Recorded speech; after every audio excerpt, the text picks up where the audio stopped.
Welcome to Ones to Watch, episode 16. I'm Reece from Racepal. This is sponsored by Sportsbetting.com.au. You might notice something a bit different here. It's because we're filming on location. We're in my apartment right now down here in Melbourne. We are down here for the week.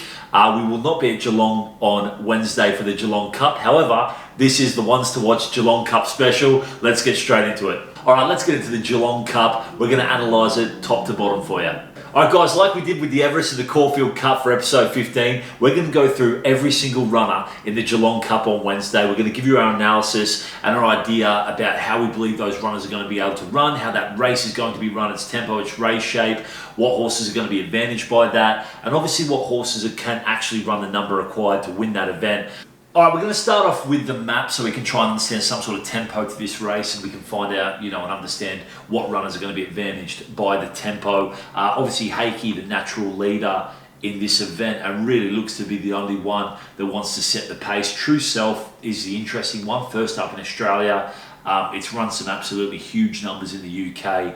However, probably wants 3,200 metres here in Australia. The 2,400 might, be a bit sharp. I think Prince of Iran will punch across and try and put himself on the speed here. And I say that for a number of reasons. I think because Hakey can get such a soft run in transit, Prince of Iran is pretty much a bomb-proof horse. He can be ridden anywhere. So I do expect Mick just to put himself right there in the speed and really put himself in the mix. Obviously, in the Herbert Power, he was beaten by a Nostril, put in a very gallant performance, and we'll go through those ratings as well. And obviously, he's run in last year's Cup. So for me, he can really put himself on the speed here. And if he does put himself on the speed, and Hakey just kind of bowls along, and Prince of Iran will just be running past Hakey. Then you've got the rest of them just kind of sitting back off. I do think Supernova and Youth Bosk will be aware that there won't be much pace on, so they'll probably sit a little bit closer and take closer order.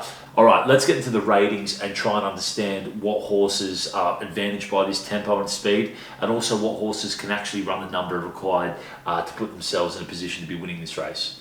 All right, guys, there's a couple of runner profiles here in this race that I want us to hone in and focus on. There's one, I want to focus in on True Self and Hakey, and show the global nature of our database and how we create a normalised rating that we can then bring into the context of a race like this. All right, guys, the first runner that we've spoken about a couple of times throughout this spring is the Hayes-trained French import Youth Bosk. I just want to bring up his profile here now. If we just scroll back through and look at his preparation previously, when he's deep into his preparation, now you've got to understand with a horse like Youth Bosk, this is only the second time he's ever been deep into a preparation.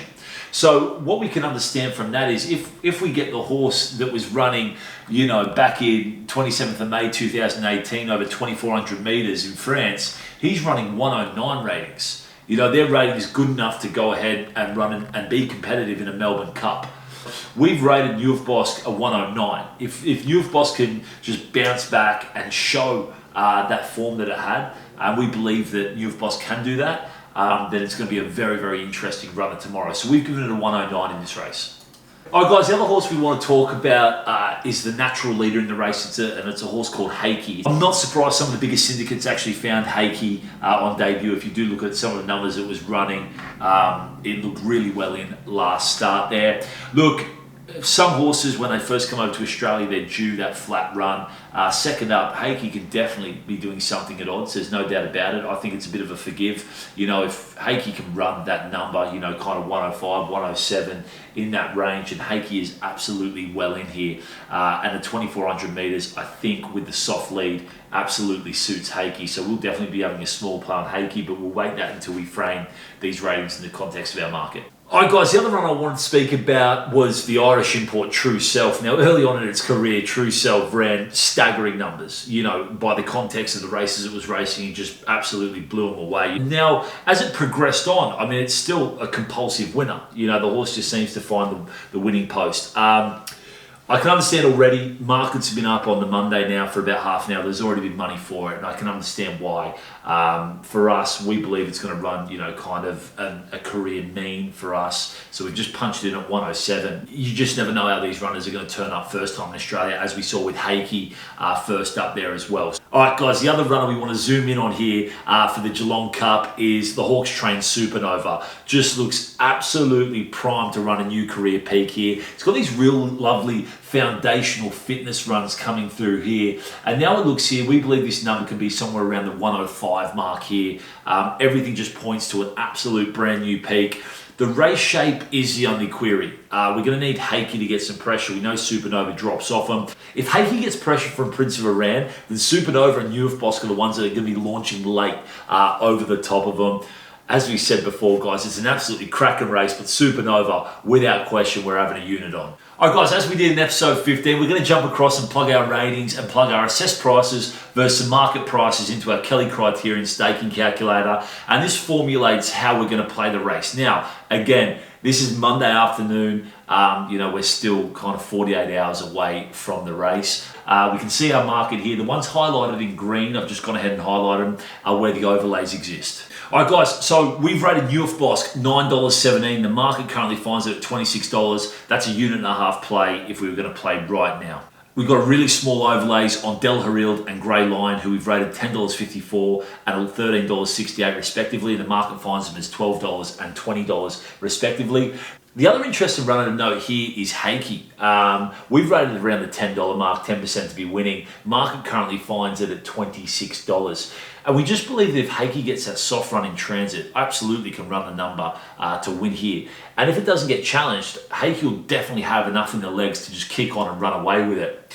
And obviously this doesn't happen all the time. We're saying it happens 10% of the time. 1 in 10 chances that Heikki manages to do this, but it's still a lovely overlay. Would have a unit play in this race. And the other one, of course, is Supernova, who we've rated $5.75, and the market currently finds it at $7.50, so that would be a unit play there as well.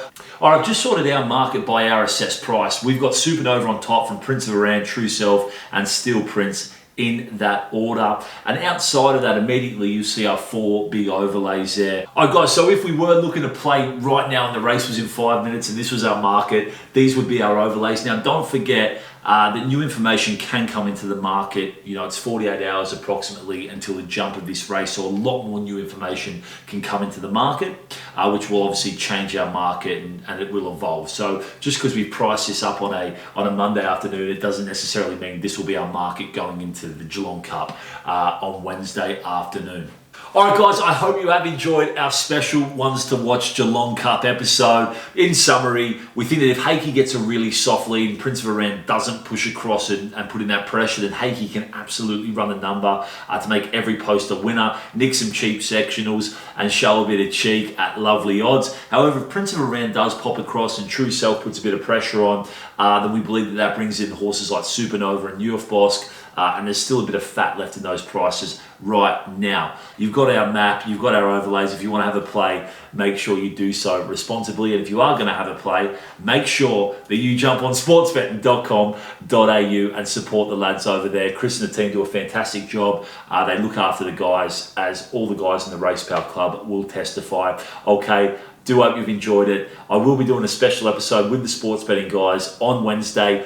If you do want to run or assessed on any race over the weekend, either Friday or Saturday, just pop it in the comments below and we'll do a similar thing to what we've done here with the Geelong Cup. Maybe you own a horse, maybe a friend owns a horse, maybe you're just desperate to know what a true probability and assessed price is for your favourite runner. Put it in the comments below. We're going to select one at random and I'll do a full race overview and race preview for that runner. All right, guys, I'm Reece from Racepal. This, of course, is sponsored by sportsbetting.com.au. I'll catch you guys on Wednesday.